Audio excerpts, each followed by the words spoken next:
semuanya, perkenalkan nama saya Sangayu Putu Putri Indrayani. Jadi di sini saya akan menjelaskan tentang gametogenesis. Gametogenesis adalah perkembangan dan produksi sel germinal, jantan dan betina yang diperlukan untuk membentuk individu yang baru. Sel germinal, jantan dan betina dikenal sebagai gamet. Pada pria dewasa, gamet diproduksi dalam testis. Organ reproduksi ini berbentuk bulat dan terdapat di bawah penis. Gamet pada pria dikenal dengan juga istilah sperma. Sedangkan pada wanita dewasa, gamet diproduksi pada ovarium. Gamet pada wanita dikenal sebagai sel telur. Kemudian setelah melalui proses reproduksi, sel telur yang telah dibuahi oleh sperma dikenal sebagai sigot. Terdapat dua jenis gametogenesis yang dikenal dalam dunia biologi, yaitu yang pertama ada spermatogenesis. Ini merupakan pembentukan gamet jantan haploid, mikrokospit, dan fungsional. Spermatozoa dari sel reproduksi diploid, spermatogenia, dan diproduksi dalam testis individu pria. Ini merupakan pembentukan gamet jantan haploid, mikrokospit, dan fungsional. Spermatozoa dari sel reproduksi diploid, spermatogenia, dan diproduksi dalam testis individu pria. Fase pematangan pada spermatogenesis ditandai dengan adanya proses meiosis. Spermatozoid primer diploid mengalami meiosis 1 atau heterotopikal dan dibentuk dua sel haploid yang disebut dengan spermatozoid sekunder. Masing-masing sel haploid mengandung 23 kromosom. Hal ini akan dilanjutkan dengan proses meiosis 2 atau homotripikal pada setiap spermatozoid sekunder untuk membentuk dua spermatid haploid yang masing-masing juga memiliki 23 kromosom. Jadi proses ini akan menghasilkan 4 spermatid haploid. Selanjutnya akan ada tahap yang saling berhubungan oleh utayan sitoplasma sampai proses spermatogenesis. Proses ini terjadi ketika gamet yang masing-masing saling berhubungan terpisah satu sama lain pada pria dewasa. Spermatogenesis dimulai saat memasuki usia pubertas. Nah, yang kedua ada oogenesis. Adalah proses pembentukan dan pematangan sel telur atau ovum di dalam ovarium atau indung telur wanita. Jenis ini melibatkan proses pembentukan gamet betina haploid yang dikenal sebagai ovum. Ada dua proses pada jenis oogenesis, yaitu pemprogram dan pemasan genetik. Proses oogenesis berbeda-beda di setiap individu. Pada manusia ada sekitar 1.700 sel germinal, primer, dan gonad wanita saat masih menjadi janin. Sel akan berkembang menjadi sekitar 600.000 oogenia saat berada dalam kandungan. Saat usia 5 bulan dalam kandungan, wanita bisa memiliki 7 juta oogenia, namun sel tersebut dapat mengalami atresia sebelum wanita dilahirkan sehingga tersisa 2 juta oogenia. Atresia dapat berlanjut hingga wanita mengalami pubertas. Kondisi ini membuat hanya tersisa 60.000 hingga 80.000 folikel primer. Oogenesis selesai setelah wanita mengalami pubertas. Nah, proses gametogenesis, proses ini dapat terjadi setelah seseorang memasuki masa pubertas. Ada beberapa fase yang akan terjadi saat mengalami proses spermatogenesis, seperti yang pertama ada fase multiplikasi. Yang kedua ada fase pertumbuhan, yang ketiga ada fase pematangan, yang keempat ada spermiogenesis. Sedangkan pada oogenesis ada beberapa tahapan yang akan dilalui, seperti yang pertama fase multiplikasi, yang kedua ada fase pertumbuhan, yang ketiga ada fase pematangan. Halo semuanya, perkenalkan nama saya Resa Ahmadyanandia Pratiwi dengan NIM akhir 433. Di sini saya akan menjelaskan tentang karakteristik dari seks primer dan sekunder. Yang pertama, adapun karakteristik seks primer atau primary sex karakteristik adalah perubahan biologis yang secara langsung melibatkan organ-organ yang diperlukan untuk melakukan reproduksi. Pada perempuan, organ-organ ini adalah indung telur, tuba fallopi, dan vagina. Pada laki-laki adalah testis, penis, scrotum, vesicula seminalis, dan kelenjar prostat selama pubertas. Organ-organ ini menjadi lebih besar dan matang. Pada anak laki-laki, tanda pertama pubertas adalah tumbuhnya testis dan skrotum. Pada anak perempuan, tumbuhnya karakteristik seks primer tidak secara jelas tampak karena organ-organnya berada di dalam tubuh. Tanda-tanda seks primer yaitu berhubungan langsung dengan organ seks seperti haid dan mimpi basah. Yang kedua, adapun karakteristik seks sekunder adalah tanda-tanda fisiologis yang dari kematangan seksual yang tidak secara langsung melibatkan organ seks, misalnya payudara pada perempuan dan bahu bidang pada laki-laki. Yang pertama, tanda-tanda seks sekunder yang pertama pada wanita. Adapun rambut, yaitu rambut pada khusus kemaluan pada wanita itu tumbuh seperti halnya remaja laki-laki. Tumbuhnya rambut kemaluan ini terjadi setelah pinggul dan payudara mulai berkembang. Bulu ketiak dan bulu pada kulit wajah tampak setelah haid. Semua rambut kecuali rambut wajah mula-mula lurus dan terang warnanya, kemudian menjadi lebih subur, lebih kasar, lebih gelap, dan agak keriting. Yang kedua, pinggul. Pada pinggul pun menjadi berkembang, membesar dan membulat. Hal ini sebagian akibat membesarnya tulang pinggul dan berkembangnya lemak di bawah kulit. Yang ketiga, adapun payudara. Seiring pinggul membesar, maka payudara juga membesar dan puting susu menonjol. Hal ini terjadi secara harmonis sesuai pula dengan perkembangannya dan makin membesar kelenjar susu sehingga payudara menjadi lebih besar dan lebih bulat. Yang keempat, adapun kulit. Kulit seperti halnya laki-laki juga menjadi lebih kasar, lebih tebal, pori-pori membesar. Akan tetapi perbedaan dengan laki-laki, kulit pada wanita tetap lebih lembut. Yang kelima, kelenjar lemak dan kelenjar keringat. Kelenjar lemak dan kelenjar keringat menjadi lebih aktif. Sumbatan kelenjar lemak dapat menyebabkan jerawat di muka pada bagian muka. Kelenjar keringat dan baunya menusuk sebelum dan selama masa haid. Yang keenam, adapun otot menjelang akhir pada masa puber, otot semakin membesar dan kuat. Akibatnya akan membentuk bahu, lengan, dan tungkai kaki. Yang ketujuh, suara. Suara berubah semakin merdu. Suara serak jarang terjadi pada wanita. Dan adapun pada laki-laki, yang pertama, rambut. Pada bagian rambut yang mencolok tumbuh pada masa remaja adalah rambut kemaluan. Terjadi sekitar 1 tahun setelah testis dan penis mulai membesar. Ketika rambut kemaluan hampir selesai tumbuh, maka menyusulnya rambut ketiak dan rambut wajah. Seperti halnya kumis dan camba. Yang kedua, kulit. Kulit menjadi lebih kasar, tidak jernih, berpori-pori membesar. Yang ketiga, adapun kelenjar lemak dan kelenjar keringat. Kelenjar lemak di bawah kulit menjadi lebih aktif, seringkali menyebabkan jerawat karena produksi minyaknya meningkat. Aktivitas keringat juga bertambah, terutama pada bagian ketiak. Yang keempat, adapun otot.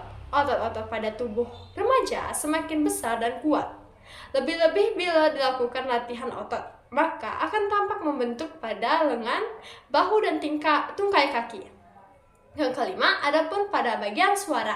Seirama tumbuhnya rambut pada kemaluan, maka terjadinya perubahan suara. Mulai dari agak serak, kemudian volumenya juga meningkat. Yang keenam, adapun benjolan di dalam atau di dada pada usia remaja. Sekitar 12-14 tahun munculnya benjolan-benjolan kecil di sekitar kelenjar susu. Setelah beberapa minggu membesar dan jumlahnya menurun. Baik, itu saja yang dapat saya sampaikan. Materi selanjutnya akan dijelaskan oleh teman saya. Terima kasih. Om Santi Om. Om Swastiastu. Perkenalkan, nama saya Kemantri Dita Sintidevi dengan NIM akhir 013. Di sini saya akan menjelaskan materinya itu tentang organ reproduksi laki-laki.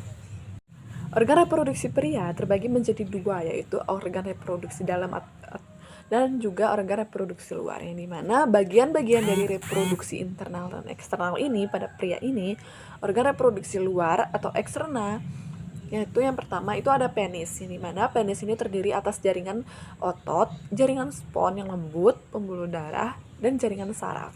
Yang dimana fungsinya itu untuk kopulasi atau hubungan antara alat kelamin jantan dan betina, yaitu untuk sebagian besar waktunya penis tergantung lunglai di antara kedua paha, terus tergantung ke bawah di depan skrotum, dan juga penis diselimuti oleh selaput tipis yang nantinya akan dioperasi pada saat dikitan atau sunat. Nah, penis tersendiri ini juga mempunyai yang pertama itu ada meatus uretra, yang dimana itu adalah lubang sebagai titik keluarnya urin. Terus yang kedua itu ada glans penis, yang dimana itulah ujung distalnya berbentuk seperti struktur buah jati Belanda. Terus yang ketiga itu juga ada prespusium, yang dimana lipatan sirkuler kulit longgar yang berentan menutupi gland penis. Lalu yang kedua itu ada buah zakar, yang dimana buah zakar ini terdiri atas kantung zakar yang di dalamnya terdapat sepasang testis dan bagian-bagian lainnya. Kulit luar disebut skrotum, dan dimana skrotum itu berfungsi melindungi testis serta mengatur suhu yang sesuai untuk spermatozoa atau sel sperma. Lalu yang ketiga itu adalah skrotum, atau bisa disebut dengan kantung pelir, yang dimana itu adalah merupakan kantung longgar yang tersusun dari kulit, fascia, dan otot polos, ini mana kantung yang di dalamnya itu berisi testi. Skrotum sendiri itu berjumlah sepasang, yaitu skrotum kanan dan skrotum kiri. Antara skrotum kanan dan skrotum kiri dibatasi oleh sekat yang berupa jaringan ikat dan otot polos atau otot dartos. Otot dartos ini berfungsi untuk menggerakkan skrotum sehingga dapat menggerut dan mengendur. Dalam skrotum juga terdapat serat-serat otot yang berasal dari penurusan otot lurik dinding perut yang disebut dengan otot kremaster. Dan juga ada organ reproduksi dalam pria atau internal, yang dimana yang pertama itu adalah testis, yang dimana testis ini sebenarnya adalah kelenjar kelamin yang berjumlah sepasang dan akan menghasilkan sel-sel sperma serta hormon testosteron. Organ lunak ini terbentuk oval dengan panjang 4-5 cm, lebar 2,5 cm, dan tebal 3 cm. Terdapat sepasang testi yang masing-masing testi memiliki berat 10-14 gram. Skrotum juga dapat menjaga suhu testi, yang dimana jika suhu terlalu panas, skrotum mengembang. Jika suhu dingin, skrotum akan menggurut sehingga testi lebih hangat. Lalu yang kedua itu ada epididymis, yang dimana epididymis ini berupa saluran panjang berkelok yang keluar dari testi dan berupa pipa halus. Epididymis ini berjumlah sepasang di sebelah kanan dan kiri, di mana epididymis ini berfungsi sebagai tempat penyimpanan sementara sperma sampai matang dan bergerak menuju vas deferens. Epididymis ini terletak di atas testi dan merupakan saluran sepanjang 6 cm. Epididymis ini mengumpulkan sperma dari testi dan menyediakan ruang serta lingkungan untuk proses pematangan sperma dengan cara menyimpan sperma dan mempertahankannya sampai 6 minggu. Selama 6 minggu ini sperma itu menjadi motil, matur, sempurna, dan mampu melakukan fertilisasi. Lalu yang ketiga adalah vas deferens, yang dimana berupa saluran panjang non-lurus yang dimana mengangkut sperma dan vesica seminalis dan panjangnya 45 cm, yang dimana vas deferens atau saluran sperma atau bisa juga disebut dengan ductus deferens, yang dimana merupakan saluran lurus yang mengarah ke atas dan merupakan lanjutan dari epididymis. Vas deferens ini tidak menempel pada testis dan ujung saluran berada di dalam kelenjar prostat. Vas deferens ini berfungsi sebagai saluran tempat jalannya sperma dari epididymis menuju vesicula seminalis. Lalu yang keempat ini ada saluran ejakulasi atau ductus ejaculatoris, di mana itu adalah merupakan saluran yang pendek dan menghubungkan vesicula seminalis dengan uretra serta merupakan pertemuan atau ampula di bagian ujung ductus deferens dan ductus vesicula seminalis. Setiap ductus menembus kelenjar prostat untuk bergabung dengan uretra yang berasal dari vesika urinaria dan panjangnya itu 2,5 cm. Saluran ini itu berfungsi untuk mengeluarkan sperma agar masuk ke dalam uretra. Lalu yang kelima itu ada uretra, di mana merupakan saluran panjang terusan dari saluran ejakulasi dan terdapat di penis. Merentang dari vesika urinaria sampai ujung penis. Uretra ini mempunyai bagian, yaitu yang ada uretra prostatik, ini mana mulai dari bagian dasar vesika urinaria menembus prostat. Lalu ada juga uretra membranosa, ini mana panjangnya 1-2 cm yang dikelilingi sphincter uretra externa. Lalu juga ada uretra penis, yang dimana dikelilingi oleh jaringan erektil dan berakhir pada ostium uretra externa atau glans penis. Lalu yang keenam ini ada vesicula seminalis, yang dimana vesicula seminalis adalah kantung sepanjang sekitar 2 inci yang terletak di belakang kandung kemih tetapi di depan rektum, yang dimana fascicula seminalis ini berperan dalam kesuburan. Kesuburan vesicula seminalis ini merupakan bagian dari sistem reproduksi dan vesicula memiliki jaringan kelenjar dan jaringan otot, yang dimana jaringan otot ini berkontraksi untuk memindahkan cairan mani dan sperma ke dalam uretra dan keluar melalui penis. Lalu yang ketujuh ada prostat, ini mana prostat ini adalah kelenjar yang dimiliki oleh pria yang terletak di bawah kandung kemih dan mengelilingi saluran kemih. Prostat ini memiliki beberapa fungsi, yaitu sebagai memproduksi cairan yang menjadi bagian dari semen atau air mani, itu membantu ejakulasi, menjaga nutrisi sperma, dan menjaga fungsi sperma. Lalu ada fungsi prostat yang paling penting adalah menghasilkan cairan yang bersama dengan sel sperma dari testi dan cairan dari kelenjar lainnya, yang mana itu akan membentuk air mani. Sekian penjelasan dari saya. Materi selanjutnya akan dijelaskan oleh rekan saya. Terima kasih. Di sini saya akan menjelaskan organ-organ reproduksi wanita. Organ genitalia atau reproduksi wanita dibagi menjadi 2 bagian, yaitu genital eksternal dan genital internal. Berikut merupakan organ-organ internal dan eksternal pada reproduksi wanita. Yang A, genitalia eksternal atau organ reproduksi luar. Yang pertama ada vulva. Vulva adalah area kulit yang mengelilingi vagina dan uretra dan merupakan bagian luar alat kelamin wanita. Tampak dari luar atau mulai dari mons, pubis sampai tepi perineum. Terdiri atas mons pubis, labia mayora, labia minora, klitoris, hymen, vertibulum, orificium, uretra externum, serta kelenjar-kelenjar pada dinding vagina. Yang kedua ada mons pubis atau mons veneris. Mons pubis merupakan lapisan lemak dibagi anterior simfisis dan ditutupi oleh kulit. Pada masa pubertas, daerah ini ditutupi rambut pubis. Lalu yang ketiga ada labia mayora. Labia mayora diartikan sebagai bibir yang lebih besar. Labia mayora adalah sepasang lipatan kulit yang menonjol yang membentuk tepi lateral, memanjang dari bukaan vulva.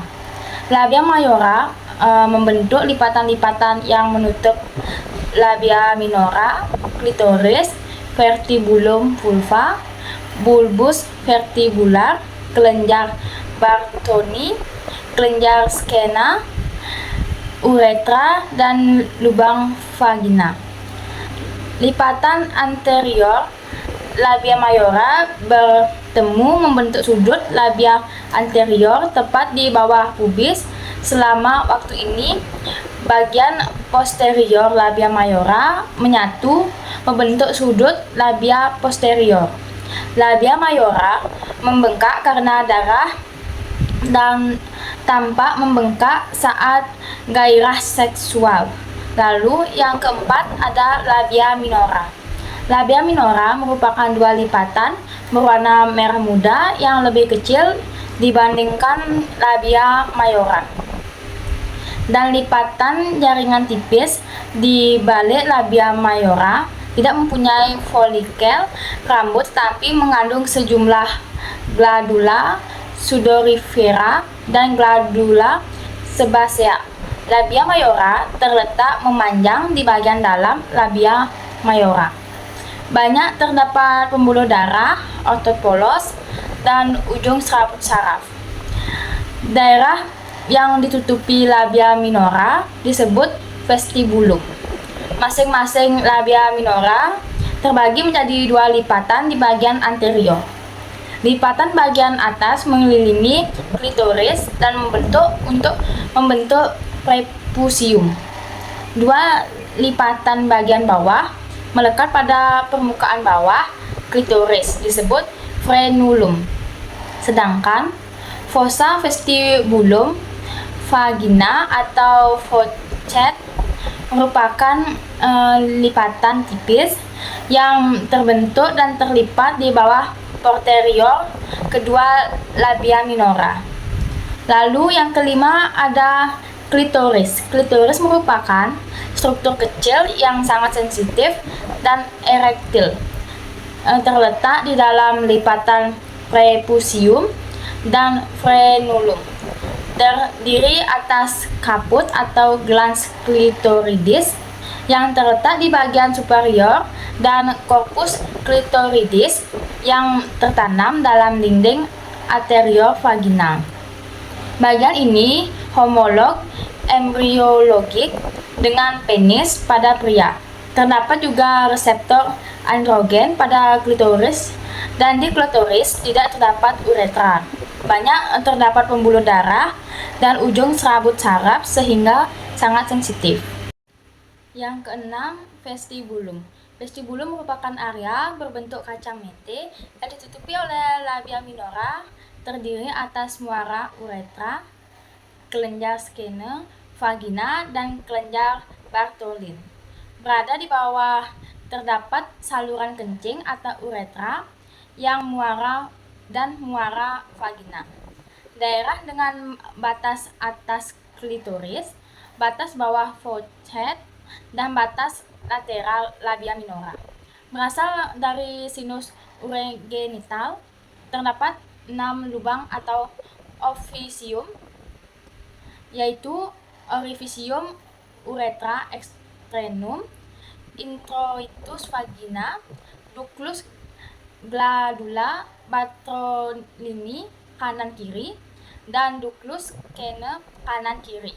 Lalu yang ketujuh ada introitus atau orificium vagina. Terletak di bagian bawah vestibulum pada gadis atau virgo, tertutup lapisan tipis bermukosa yaitu selaput darah atau hymen utama tanpa robekan. Hymen normal terdapat lubang kecil untuk aliran darah menstruasi, dapat berbentuk bulan sabit, bulat, oval, cribriformis, septum, atau fimbriae. Lalu yang kedelapan ada perineum. Perineum adalah jaringan lunak superficial di bawah diafragma panggul bila dilihat dari bawah dengan paha diabduksi. Perineum berbentuk berlian dibatasi di bagian depan oleh simfisis pubis, dibatasi di bagian posterior oleh ujung tulang ekor, dan di bagian lateral oleh tuberositas ischial. Pera penting dalam menyongkong vagina dan dalam persalinan normal. Fungsi anal batang, neovaskular, pudendal, menyediakan suplai vaskular dan saraf ke perineum, termasuk ruang perineum dalam superficial. Lalu yang bagian B ada genitalia interna atau organ reproduksi dalam. Yang kesembilan ada uterus. Uterus merupakan suatu organ muskular terbentuk seperti buah pir dilapisi peritoneum atau serosa. Dalam keadaan tidak hamil, Uterus terdapat dalam ruangan uterus pelvis minor di atas vesika, urinaria, dan fetum. Permukaannya belakangnya sebagian besar tertutup oleh peritoneum, sedangkan permukaan depan hanya di bagian atasnya saja yang tertutup. Bagian bawah dari permukaan depan melekat pada dinding belakang vesika urinaria. Selama kehamilan, uterus berfungsi sebagai tempat implantasi, retensi, dan nutrisi konseptus. Pada saat persalinan, dengan adanya kontraksi dinding uretrus dan pembukaan serviks uterus, isi konsepsi dikeluarkan. Uterus merupakan alat yang berongga berbentuk seperti bola lampu yang gepeng. Bentuk dan ukuran uretrus sangat berbeda-beda tergantung pada usia dan pernah melahirkan anak atau 6-8 cm. Pada multipara 8-9 cm.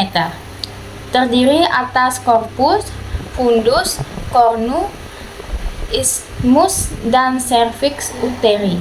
Lalu yang ke-10 ada fundus uterus. Adalah bagian atas rahim yang terletak di seberang cervix atau bukaan rahim. Fundus uterus berbentuk seperti kubah dan merupakan bagian yang paling jauh dari bukaan rahim. Fundus uterus memiliki beberapa fungsi, di antaranya tempat ideal untuk implantasi sel telur yang setelah dibuahi, membantu menyeimbangkan hormon selama kehamilan, membantu melindungi janin. Lalu yang ke-11 ada salping atau tuba fallopi. Tuba fallopi merupakan saluran proton yang menghubungkan ovarium dengan uterus. Embriologi uterus dan tuba berasal dari ductus mulleri. Terdapat pada tepi atas ligamentum latum berjalan ke arah lateral mulai cornu uteri kanan kiri. Sepasang tuba kiri kanan berfungsi sebagai jalan transportasi ovum dari ovarium sampai covum uteri. Lalu yang ke-12, ovarium. Ovarium adalah organ endokrin berbentuk oval terletak di dalam rongga peritoneum, sepasang kiri dan kanan. Dilapisi mesovarium sebagai jaringan ikat serta jalan pembuluh darah dan saraf. Ovarium terdiri atas korteks dan medula. Ovarium berfungsi dalam pembentukan dan pematangan folikel menjadi ovum atau dari sel epitel germinal primordial di lapisan terluar epitel ovarium di korteks. Ovulasi atau pengeluaran ovum, sintesis dan sekresi hormon-hormon steroid atau estrogen oleh teka internal folikel, progesteron oleh korpus luteum pasca ovulasi. Lalu yang ke-13 ada endometrium. Adalah lapisan jaringan yang melapisi rahim dan merupakan organ vital dalam sistem reproduksi wanita. Endometrium memiliki beberapa fungsi, tempat menempelnya ovum atau sel telur setelah dibuahi, menebal sebelum menstruasi. Untuk menjadi tempat penempelannya, sel telur yang setelah dibuahi luruh dan keluar dari tubuh sebagai dasar menstruasi jika sel telur tidak dibuahi jaringan tempat janin tumbuh selama kehamilan. Lalu yang ke-14 ada myometrium, adalah lapisan tengah rahim yang sebagian besar terdiri dari otot polos rahim. Myometrium merupakan bagian terbesar dari massa rahim dan memiliki fungsi utama untuk menginduksi kontraksi rahim. Myometrium memiliki beberapa fungsi, yaitu mengembang selama kehamilan, berkontraksi untuk mendorong bayi keluar, serta menjadi komponen penting dalam proses kontraksi rahim yang esensial untuk menstruasi dan persalinan. 15. Prameterium merupakan jaringan ikat yang terdapat di antara dua lembar ligamentum latum. Bagian atas ligamentum latum yang mengandung tuba disebut mesosalping, dan di bagian kaudalnya yang berhubungan dengan uterus disebut mesemotrium. Pada sisi depan ligamentum latum berjalan ligamentum teres uteri. Pada permukaan belakang ligamentum ovarium proprium, mesovarium merupakan lipatan peritoneum untuk ovarium dan terdapat di antara mesosalping dan mesometrium. Pada parametrium ini berjalan arteri dan vena uterina. Parametrium sebelah bawah yang menyelubung arteri dan vena uterina lebih padat daripada jaringan sekitarnya, disebut ligamentum candinal.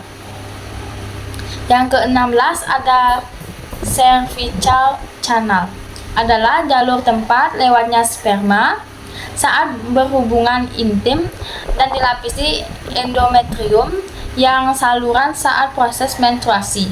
Selain itu, serviks adalah bagian rahim yang menjadi parameter majunya pembukaan serta proses persalinan. Yang ke-17 ada serviks. Serviks adalah tabung atau saluran yang menghubungkan vagina ke rahim. Ukuran serviks cukup kecil, sekitar 2,5 cm atau 1 inci. Ukuran serviks dapat membesar bila wanita pernah melahirkan. Memiliki beberapa bagian penting yang memiliki fungsi berbeda-beda, yaitu yang pertama endocervical canal, yaitu ruang di bagian tengah leher rahim. Yang kedua ectocervix, yaitu bagian bawah serviks yang menonjol ke dalam vagina. Yang ketiga internal os, yaitu bagian serviks yang terdekat dengan rahim. Yang keempat external os, bagian pembukaan ectocervix. Yang kelima transformation zone, yaitu area serviks di mana displasi serviks biasanya muncul. Lalu yang terakhir ada vagina, merupakan saluran berbentuk seperti tabung berotot yang menghubungkan leher rahim atau serviks dengan bagian luar tubuh. Lipatan tepatnya, organ ini terletak di belakang kandungan rahim dan berada di bawah rahim. Bagian ini bersifat elastis dan dapat melebar saat melahirkan bayi, ataupun menyempit untuk menahan tampon yang berfungsi sebagai pembalut wanita saat menstruasi. Selain itu, vagina juga dilapisi oleh selaput lendir yang dapat menjaganya agar tetap lembab. Perkenalkan, nama saya Nikoma Wesley Suryani dengan NIM akhir 4024. Hari ini saya akan membawakan materi mengenai siklus hormonal perempuan. Siklus menstruasi merupakan perubahan alami yang terjadi di dalam organ reproduksi wanita setiap bulannya. Menstruasi terjadi ketika lapisan dinding rahim atau endometrium dan sel telur yang tidak dibuahi meluruh keluar dari vagina. Siklus menstruasi pada tiap wanita ini berbeda-beda dan biasanya terjadi antara 21 sampai 35 hari. Meski demikian, rata-rata siklus menstruasi adalah sekitar 28 hari. Hormon yang mempengaruhi fase dalam siklus menstruasi pada dasarnya siklus menstruasi ini terbagi menjadi beberapa fase yang dipengaruhi oleh 5 jenis hormon di dalam tubuh, yaitu yang pertama ada hormon estrogen. Diproduksi di ovarium, estrogen berperan dalam pertumbuhan dan perkembangan organ seksual, serta dalam proses ovulasi. Kemudian yang kedua ada hormon progesteron. Diproduksi oleh corpus luteum, ovarium, progesteron bekerja sama dengan estrogen untuk menjaga siklus reproduksi dan juga kehamilan. Nah, yang ketiga ada hormon perangsang folikel atau FSH. Diproduksi di kelenjar hipofisis, FSH ini membantu mengendalikan siklus menstruasi dan produksi sel telur di ovarium. Kadar FSH yang rendah menandakan bahwa wanita tidak mengalami ovulasi. Adanya gangguan pada kelenjar hipofisis atau bisa juga menandakan kehamilan. Kemudian yang keempat ada hormon luteinizing atau LH. Nah, diproduksi di kelenjar pituitari di otak. LH mengatur hormon seks seperti progesteron dan estrogen serta memancing ovulasi pada wanita. LH adalah hormon yang produksinya meningkat saat menstruasi. Lalu yang kelima ada hormon pelepas gonadotropin. Nah, hormon pelepas ini merupakan hormon yang diproduksi di otak. Hormon ini berperan penting dalam memberikan rangsangan pada tubuh untuk menghasilkan hormon perangsang folikel dan hormon lutein yang mengaruhi proses pematangan dan pelepasan sel telur. Lalu ada fase dalam siklus menstruasi. Secara umum ada 3 fase dalam siklus menstruasi, yaitu fase menstruasi, fase praovulasi, dan ovulasi, serta fase pramenstruasi. Nah, fase yang pertama itu ada menstruasi. Fase menstruasi berlangsung 3-7 hari, di mana lapisan dinding rahim dan sel telur meluruh menjadi darah menstruasi. Nah, dengan volume sekitar 30-40 ml. Pada 3 hari pertama, darah yang keluar cenderung lebih banyak, seringkali disertai nyeri di panggul perut dan punggung akibat dari kontraksi rahim yang dipicu oleh peningkatan hormon prostaglandin. Lalu ada fase yang kedua yaitu praovulasi dan ovulasi. Nah, pada fase praovulasi, lapisan rahim mulai menebal kembali untuk mempersiapkan tempat bagi sel telur jika terjadi pembuahan. Saat ovulasi, folikel dominan pecah dan melepaskan sel telur yang bergerak menuju ke rahim melalui tuba falopi. Lalu yang terakhir, fase ketiga yaitu pramenstruasi. Pada fase pramenstruasi, lapisan rahim semakin menebal karena terbentuknya corpus luteum di ovarium yang memproduksi hormon progesteron. Jika pembuahan tidak terjadi, gejala pramenstruasi seperti perubahan emosi, nyeri payudara, pusing, dan kelelahan bisa muncul. Corpus luteum kemudian akan mengalami degenerasi dan berhenti memproduksi progesteron, menyebabkan penurunan hormon dan peluruhan lapisan rahim menjadi darah menstruasi. Nah, fase ini biasanya terjadi secara teratur setiap bulannya. Baik, itu dia pemaparan materi terkait dengan siklus hormonal perempuan. Mungkin itu dia yang dapat saya sampaikan. Saya ucapkan terima kasih. Om Swastiastu, perkenalkan nama saya Ninyo Manis Devi dengan NIM akhir 041 akan melanjutkan materi berikutnya yaitu proses kehamilan. Nah, proses kehamilan terjadi nih setelah adanya pembuahan pada sel telur. Peluang terjadinya kehamilan menjadi lebih besar jika hubungan intim dilakukan pada masa ovulasi. Namun sebenarnya proses kehamilan bisa terjadi nih kapan saja selama ada pembuahan pada sel telur yang telah matang. Nah, wanita pun akan dapat dikatakan hamil jika pembuahan berhasil terjadi. Adapun proses terjadinya kehamilan yang akan saya bahas. Yang pertama dari proses pembuahan. Nah, sebelum kehamilan terjadi, ada 2 langkah penting yang perlu kita ketahui. Nah, Ada 2 langkah penting, yaitu yang pertama, sel telur harus dilepaskan selama ovulasi dan harus dibuahi oleh sel sperma.